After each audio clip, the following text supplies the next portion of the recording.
Okay, good afternoon, Dame Dawn, and welcome to the show. Thank you very much. Glad to be here. Before we get into data centers, I'd love to start off by going a bit further back in time. I think it's fair to say you're the first guest I've had on the podcast who's been made a dame. So, honoured for services to engineering, which is very impressive in and of itself. I was saying earlier, I was watching your podcast with Gary Connolly recently, where you dug into your time with the RAF.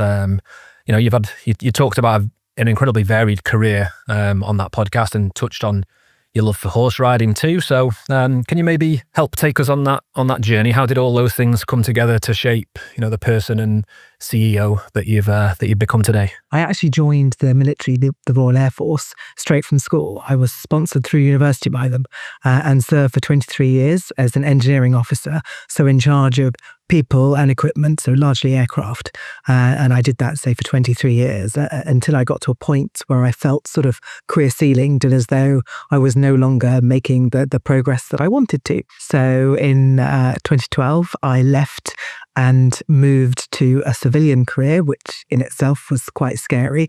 And instead of looking after the aircraft, I moved to Gatwick Airport to look after the airport as their head of engineering. And that was a real shock to me to be working with people that don't always do what you tell them, like the military personnel, and also to be working with infrastructure rather than aircraft, which is what I was used to. So I did that for 4 years through a transformative time at the airport where they were under private equity ownership, and so looking to turn the airport around, make it more sort of economic and more profitable. So a really great experience through transformational change linked with that private equity background there. I then felt slightly career ceilinged again, so started looking around and was offered a role at Merlin Entertainments, which was sort of post the Smiler accident, which I'm sure many of your listeners may have heard about. But they had nearly 130 theme parks globally. And although they had directors of many things, engineering was one area that they didn't have a director of. So I set up that directorate looking at standards and practices across their entire portfolio, which of course was really rich. It went from, the London Eye, theme parks, historic castles, loads of sea life centres, Legolands, the zoos.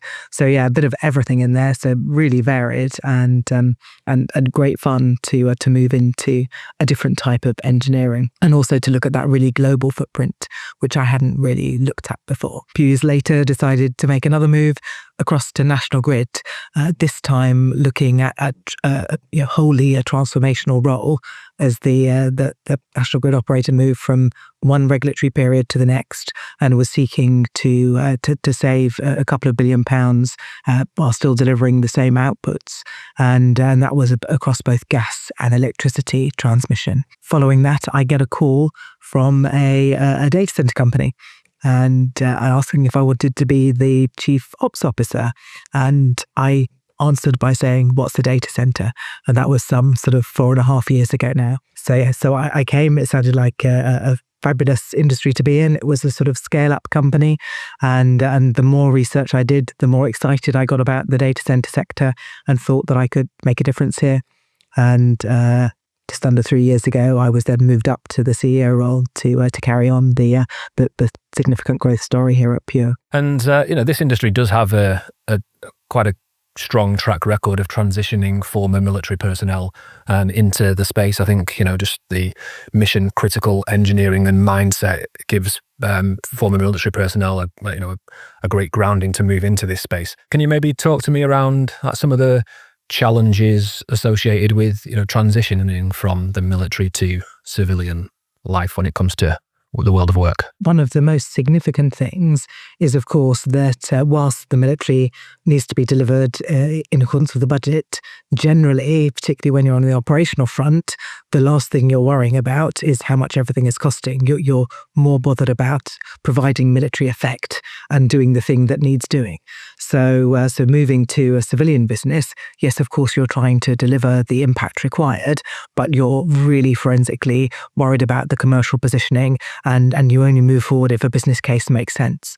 So that was a significant learning path for me. And the other bit that I was absolutely flabbergasted by was in the military, military personnel, if you tell them to do something, they go away and they do it, they follow your instructions. And if they can't do it for whatever reason, they will come back and tell you, in very short order to explain why they can't, and you make a different plan with them. Unfortunately, in civilian businesses, I found out to my detriment that if you give somebody a task and they agree to it, they'll go away and they'll quite happily not do it, and they'll not tell you they're not going to be able to do it, nor give you a different plan until you go and push for it. So that was quite a wake-up call for me in terms of needing to really proactively manage all the outputs rather than just knowing that they will get done because you've given an order. Yeah, absolutely. Okay, and then can we fast forward to today? Pure data centers operating across multiple regions around the globe. Can you tell us a bit more about what the business is up to today? We like to think that our superpower is being able to unlock capacity in supply-constrained markets. So we've got a brilliant team of technical experts and market experts who are able to think through some of these challenges. So think constrained areas where either land or power is an issue or a challenge. And then we've been able to unlock capacity in those markets, like in Dublin, in London, for example. We have an exciting pipeline of 500 megawatts to a gigawatt plus across Europe, through the Gulf region. Also, we have aspects in Asia. And yes, very exciting times to be in the data center sector for sure. Can you maybe talk to us about what we can expect to see over the coming years from the business? Indeed, we will continue to grow and expand. I think the really nice thing about Pure is we've now got into our running rhythm. So whilst we might have been a scale up over the past few years, as I stepped up into the CEO chair, we are now very much hugely established with our global footprint, and we have proved that we can unlock this capacity. And we were the first European operator to be able to open a data center in the Gulf region successfully and early, may I say, which is no mean feat.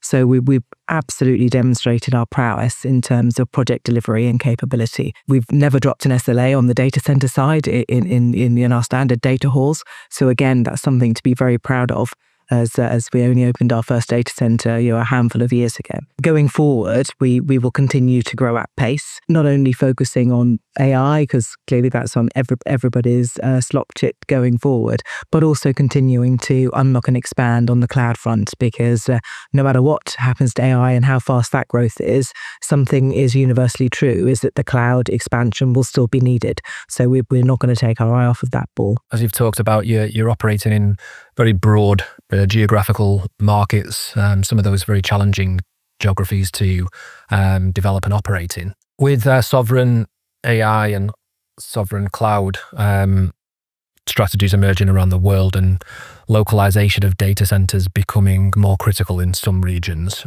how do you see these forces shaping where and how data centers are developed globally? So we'll definitely see a shift for sure. I have a slight worry at the moment that whilst there's a great drive for this sovereign capacity, it's not yet fully understood. So I think there needs to be a relatively cautious approach in terms of all of the announcements, and actually we need to get into more realistic delivery. So something that we're doing is working with governments and trying to have the right conversation around how to help to make these aspirations a reality. So I think that's something that's incumbent upon all of us to ensure that this highly sought after AI richness and sovereignty is capable of being delivered, because the use cases are understood, the customers are understood, and the reality of being able to deploy the scales that are being talked about is also understood. And we're absolutely stood here to help with that, because it's a critical conversation that needs to happen to ensure that we don't sort of get slightly overheated in the market. Yeah, I think it's fair to say that as data centers get more visible, public perception plays a critical role in permits and pace of deployment. What have you found works to explain the value of data centers to the local communities and turn what could be skepticism into local support? I think it's really important for people to understand the context of data centers. So at Pure, we believe in data centers for good. So we work with our local communities to make sure that a data the data center lands well and sits within their community infrastructure appropriately. So it's sort of pointless trying to pretend that having the data center, particularly if it's a cloud data center, within their bounds will make their internet speeds faster, because that's not a thing. And it's also well understood that the number of jobs that are actually in the data center will always not match up to a significant scale factory, for example, which will give you hundreds or thousands of jobs on a daily basis. But the richness of the data center is in the permanent jobs it will bring, the technical uplift it will bring to a region, and also the significant broader impact of the local businesses which will be supported through the data center being there. Also unlocking the real so what for this big building that you're going to be putting in this local community is really important. Take, for example, our campus in London, in Brent Cross. It's next to the Brent Reservoir, which is the site of special scientific interest. So having the right infrastructure in that location was really important for the local government and local council. We're really thoughtful about that and realised that that area of London is actually one of the most polluted in the country, and the only place where somebody very sadly had as a cause of death on their death certificate pollution. So our data centre is being wrapped in one of the world's largest living walls, which will have very diverse planting in it, which will have the impact of taking multiple hundreds of thousands of cars off the road a year by absorbing all of that pollution. So I think it's really important to make a data center a meaningful thing for a local community. So it's something that they actively want and understand, rather than something they feel threatened by. Yeah, and I did see that you and SeaGrow had ran an open community consultation for that particular project. I mean, you've touched on some of it there, but is there anything else you learned from those efforts around which elements genuinely move local sentiment? So it depends which part of the local sentiment you're talking about. So interacting with the local community is really important. So we've had multiple sort of events that we've held. So yes, of course, engaging with the local community through consultation, but also we've planted tiny forests around our data center in the London locations, where we're adding back into the local community. We're providing the trees from our own forest factories through a Healthier Earth, our subsidiary, and we're also working with the local schools to put either living walls at their school or to help to plant these tiny forests. So finding things that are meaningful for the community engagement has been really beneficial for us. I suppose that leads us nicely onto the sustainability piece as well, which is clearly front and centre for you. I have noticed that you're using things like closed loop liquid cooling on some of your developments. So can you maybe talk to us a bit more broadly about your approach towards sustainability and how you're solving some of those challenges? We always have closed loop water systems because we're very conscious that wherever we build, if it's a constrained area for power and it's going to be an expanding cloud region, usually they're in sort of fairly constrained areas for water as well. So our design is fundamentally a closed loop system. So that works well for us. The other thing that we are really conscious about is the entire carbon footprint of our data center.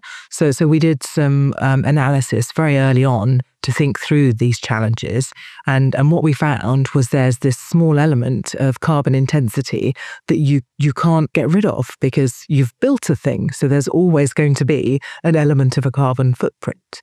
So what we did with that was think about how we can then create our own carbon credits to effectively inset rather than offsetting that bit of the carbon footprint that you have because you built something. It doesn't matter whether you're using fantastic renewable resources and more green concrete or whatever, there's always this irreducible element. And so we're now opening, or in the process of building, Europe's largest biochar facility, because we discovered through our analysis and research that there's this fantastic substance called biochar, and that sequesters carbon. It's created by pyrolysing green matter in the absence of oxygen. So basically burning it in the absence of oxygen. Think of charcoal, so like a charcoal-like powder, which can then be put back into the earth and sequester carbon for thousands of years. And that in itself creates really genuine, good quality carbon credits for carbon sequestration. Whereas before, when we were trying to offset that sort of irreducible carbon footprint because you built a thing, we weren't very happy with the sort of the granularity and the quality of the carbon credits that we were able to buy. So this is sort of why we've been on this journey, and A Healthier Earth was created, and we've been sort of thoughtful around carbon credits and what your carbon footprint actually means. So we have a team of people who are thinking through the sustainability challenges and how we solve for them. Fascinating. Yeah, that's something I've not come across before. So look, I think every conversation about scaling data centers eventually comes back to people at some point. So can you maybe talk to me about where do you think the real skills gaps lie, and what can companies like Pure Data Centers do to help develop and retain that talent? The skills challenge is big, to be candid, given the up to 7 trillion of capex bill that we've got for AI coming over the next sort of five or so years. There's clearly a lot to be done, and there are already not enough engineers, technical people, and even broader team members to do that. Also think that we're competing with engineers for other sectors like the power sector. And of course, the power sector is trying to scale up to meet our demands, but also to enable the green transition and the broader build out of the grid to enable electricity, electric cars, that pivot that's needed to shore up the net zero ambitions. So engineers are always on the tickets for constrained skill sets. I think something that every company needs to be conscious of is how we're growing our engineers. So here at Pure, when we opened our data center over in Jakarta, for example, we took engineers and we trained them, we skilled them up ourselves. So they, we course span people with some base level of engineering, but we took them from different types of backgrounds, not necessarily data center expertise, and then trained them up internally ourselves, brought them over to the UK, trained them up to the level required. We also have apprenticeship schemes running in multiple jurisdictions, where again, you're taking people who want to become technical, but maybe haven't quite trodden down that educational path yet. One of my favourite examples is in London on our technical apprenticeship scheme. One of our employees, who was actually one of the cleaners in the data centre, moved across and became one of our engineering apprentices. So really growing your own in a fantastic way. Every data centre company needs to be thinking about that. There are some great initiatives out there. I've seen good progress, but whatever progress we're making, we will need to go faster. Absolutely, yeah. And I think it's important to know that part of your damehood was for championing inclusion and inspiring the next generation into STEM. From that vantage point, what do you think still needs to change in how the industry attracts and develops talent from diverse groups who might never have imagined a career in data centers? And so there are several elements that need to come to the fore here.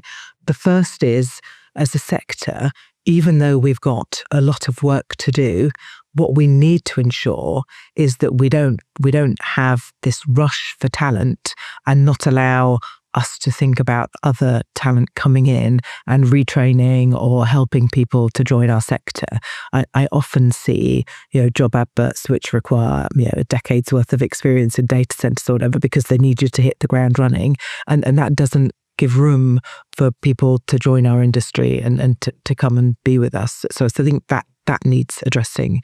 The second thing that needs addressing is the worry about sort of dilution of expertise. We're going to have to dilute our expertise to be able to scale up. So we need to think about ways to safeguard that and to open up our arms to people. And one way to do that is to demystify what data centers are about, and to stop talking about it in a way that makes it sound very complex, very technical, and very difficult and impenetrable. Because yes, whilst of course it's not easy to do, neither is it impossible to do. It's not rocket science, literally not rocket science. So we need to be really clear about what it is and what it isn't, and better explain it in a more accessible way to all the people out there who are wanting jobs, people who are wanting to transition from other industries, for example, to people at school who don't even know what a data center is. We need to be explaining ourselves far better. Yeah, I'm glad you brought up that. I think that one sentence is something that I hear so often, and I do think it's the biggest barrier to bringing people in from other areas, and that is, I want someone who can hit the ground running. I hear it so often. So yeah, it's something we need to maybe change our mindset on. Finally, could I please ask you what, in your opinion, people in the industry either aren't talking about, or you think maybe are, but just aren't talking about it or focusing on it enough? So I think the thing that we need to all collectively focus on is how we're going to scale to meet the demand that's needed. Because what we want to avoid is there being a lot of heavy heated announcements with no reality behind them. Because the outside world thinks that we are growing and expanding at a significant pace, but the reality of the deliverability of that pace is behind that. So I think we need to work better as a collective industry and stand fast the AI arms race. We need to think about how together we can deliver this digitally enabled future that everybody aspires to, how we can together deliver sovereign AI. And it's only by coming together in a non-competitive way for certain conversations that we'll be able to navigate through the power paradox, the sustainability paradox, the sovereign AI paradox. We need to have this more collective voice and more thoughtful approach in some of these places, I believe. Yeah, absolutely. There's certainly quite a number of announcements in the industry press that don't ultimately go on to don't become a reality. So I understand what you're saying there. Okay, well, look, thank you very much for finding the time to join me today. Wish you and the broader team all the success as you continue to scale the business. Thank you very much.